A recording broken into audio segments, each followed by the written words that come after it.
आगे देखिए, कहाँ से शुरू करें। इलाहाबाद की सड़कों पर फादर की साइकिल चलती दिख रही है। लेखक कह रहा है कि फादर कामयाबी के बारे में कहाँ से शुरू करें। ठीक है, वह हमारे पास आकर रुकती, मुस्कुराते हुए उतरते हैं, देखिए देखिए मैंने उसे पढ़ लिया है और मैं कहना चाहता हूँ। लेखक कह रहा है कि वह कह रहे हैं कि कोई पुस्तक होगी जो उन्होंने पढ़ ली होगी और उसके बारे में बताना चाह रहे हैं। उनको क्रोध में कभी नहीं देखा। लेखक कह रहा है कि कभी भी उन्हें क्रोधी या क्रोध करते हुए नहीं देखा, आवेश में देखा है। आवेश यानी जोश, जैसे एक्साइटमेंट कहते हैं ना। ठीक है, तो क्रोध कभी नहीं देखा, कभी कभी जोश में जरूर आ जाते हैं कोई रचना पढ़ के। और ममता तथा प्यार में लबालब छलकता महसूस किया, यानी हमेशा दूसरों के साथ ममतापूर्ण व्यवहार किया है, प्रेमपूर्ण व्यवहार किया है। हमेशा उनके हृदय में दूसरों के लिए ममता और प्यार भरा रहता है। अक्सर उन्हें देखकर लगता कि बेल्जियम में इंजीनियरिंग के अंतिम वर्ष में पहुंचकर उनके मन में सन्यासी बनने की इच्छा कैसे जाग गई, जबकि घर भरा पूरा था। 2 भाई, 1 बहन, माँ पिता सभी थे। लेखक कह रहा है कि जब वे बेल्जियम में थे, यानी भारत आए थे, उसके जस्ट पहले ही वे इंजीनियरिंग कर रहे थे और इंजीनियरिंग के अंतिम वर्ष में थे। तब उनके मन में सन्यासी बनने का विचार कहाँ से आया होगा, इच्छा कैसे जगी होगी, जबकि उनके घर में कौन कौन थे। माँ थी, बहन थी, पिताजी थे, 2 भाई भी थे। ठीक है, यहाँ पे शांत स्वभाव के बारे में आया है कि वे कभी क्रोध नहीं करते थे, हमेशा प्रेम और ममतापूर्ण व्यवहार करते थे। ठीक है, आगे देखिए, आपको अपने देश की याद आती है। तो फादर कामिल बोल के कहते हैं मेरा देश तो अब भारत है, यानी स्वयं को क्या बताया है, भारतीय बताया है। जबकि उनका जन्म कहाँ हुआ था, रेम्सचेपल में हुआ था। तो वे भारत या भारतीय संस्कृति को, भारतीयता को कितना प्रेम करते थे, इससे हमें लगता है। मैं जन्मभूमि की पूछ रहा हूँ। फादर कहते हैं हाँ आती है, बहुत सुंदर है मेरी जन्मभूमि रेम्सचेपल। आगे प्रश्न किया जा रहा है उनसे, घर में किसी की याद। तो फादर कह रहे हैं कि माँ की याद आती है, बहुत याद आती है। फिर अक्सर माँ की स्मृति में डूब जाते देखा है। लेखक कह रहे हैं कि जब ऐसे बात करते हैं तो वे माँ को याद करने लगते हैं, तो माँ को याद करते हुए भी उन्हें देखा गया है। उनकी माँ की चिट्ठियाँ अक्सर उनके पास आती थी।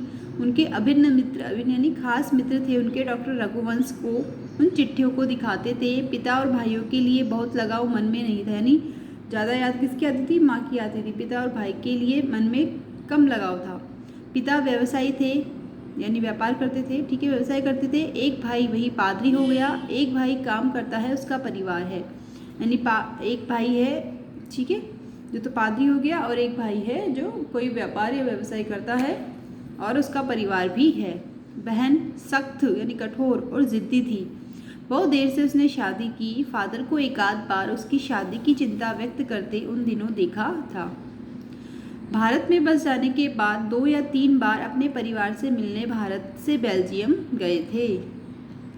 आइए देखिए, लेकिन मैं तो सन्यासी हूँ, आप सब छोड़कर क्यों चले आए। प्रभु की इच्छा थी। जब उनसे पूछा गया कि आप सन्यासी क्यों बने, सबको आपने क्यों छोड़ दिया, तो उन्होंने क्या कहा कि ये तो प्रभु की इच्छा थी, इसलिए मैं क्या बन गया, सन्यासी बन गया। वह बालकों की सरलता से मुस्कुरा कर कहते, माँ ने बचपन में ही घोषित कर दिया था कि लड़का हाथ से गया, और सचमुच इंजीनियरिंग के अंतिम वर्ष की पढ़ाई छोड़ फादर बुल्के सन्यासी होने जब धर्मगुरु के पास गए और कहा कि मैं सन्यास लेना चाहता हूँ तथा एक शर्त रखी। देखो, जब वे बेल्जियम में इंजीनियरिंग की पढ़ाई कर रहे थे और अंतिम वर्ष में थे, तब उनके मन में सन्यासी बनने की इच्छा जगी। तब वे सन्यास लेने के लिए एक धर्मगुरु के पास गए। उन्होंने उनसे कहा कि मैं सन्यास लेना चाहता हूँ। साथ ही एक शर्त भी रखी, सन्यास लेने के लिए एक शर्त रखी। क्या शर्त रखी थी उन्होंने, सन्यास लेते समय सन्यास चाहने वाला शर्त रख सकता है। उन्होंने शर्त रखी कि मैं भारत जाऊँगा। तो भारत जाने की बात क्यों उठी, लेखक उनसे प्रश्न पूछ रहा है, भारत जाने की बात क्यों उठी। तो उन्होंने कहा नहीं जानता, बस मन में यह था। यानी कह रहे हैं कि बस मन में इच्छा जगी, मन में विचार आया कि भारत जाना है, इसलिए कह दिया कि भारत जाऊंगा। उनकी शर्त मान ली गई और वह भारत आ गए। पहले जिसेट संघ, एक संघ है, संस्था है, ठीक है, उसमें उन्होंने 2 साल पादरियों के बीच धर्माचार की पढ़ाई की। धर्माचार यानी धर्म का आचरण, धर्म की पढ़ाई, ठीक है। देखते हैं तो पहले, सबसे पहले उनकी अगर शिक्षा की बात करें तो बेल्जियम में इंजीनियरिंग के अंतिम वर्ष में थे और भारत आ गए। उसके बाद जिसेट संघ में 2 साल की पादरियों के बीच उन्होंने धर्माचार की पढ़ाई की। फिर 9-10 वर्ष दार्जिलिंग में पढ़ते रहे। आगे देखिए, कोलकाता से बीए किया और फिर इलाहाबाद से एमए। तो उनकी शिक्षा की बात करें तो इंजीनियरिंग कर रहे थे, उसके बाद भारत आ गए। जेsuit संघ में उन्होंने 2 साल पादरियों के बीच धर्माचार की पढ़ाई की, 9-10 साल दार्जिलिंग में पढ़ाई की और कलकत्ता से बीए किया और फिर इलाहाबाद से एमए किया। ये उनकी शिक्षा है, ठीक है। उन दिनों डॉक्टर धीरेन्द्र वर्मा हिंदी विभाग के अध्यक्ष थे। हिंदी विभाग के अध्यक्ष यानी हेड ऑफ डिपार्टमेंट कौन थे? धीरेन्द्र वर्मा थे, ठीक है। शोध प्रबंध प्रयाग विश्वविद्यालय के हिंदी विभाग में रहकर 1950 में पूरा किया। इन्होंने एक शोध प्रबंध लिखा है, रचना लिखी है, ठीक है। कब? 1950 में लिखी है। और कौन सी लिखी है? राम कथा उत्पत्ति और विकास, ठीक है। परिमल में उसके अध्याय पढ़े गए। परिमल साहित्यिक संस्था, साहित्यिक समूह है, ठीक है। उसमें रामकथा उत्पत्ति और विकास के अध्याय भी पढ़े गए थे। फादर ने मातृलिंग के प्रसिद्ध नाटक ब्लू बर्ड का भी रूपांतर किया है। रूपांतर यानी रूप बदलना, परिवर्तन करना, ठीक है, यानी कि उसका अनुवाद किया नील पंछी के नाम से। बाद में वह सेंट जेवियर्स कॉलेज रांची में हिंदी तथा संस्कृत विभाग के विभागाध्यक्ष हो गए, यानी हेड ऑफ डिपार्टमेंट हो गए हिंदी और संस्कृत के। और यहीं उन्होंने अपना प्रसिद्ध अंग्रेजी हिंदी कोश तैयार किया, यानी अंग्रेजी हिंदी डिक्शनरी तैयार किया और बाइबल का अनुवाद भी। और वही बीमार पड़े, पटना आए, दिल्ली आए और चले गए।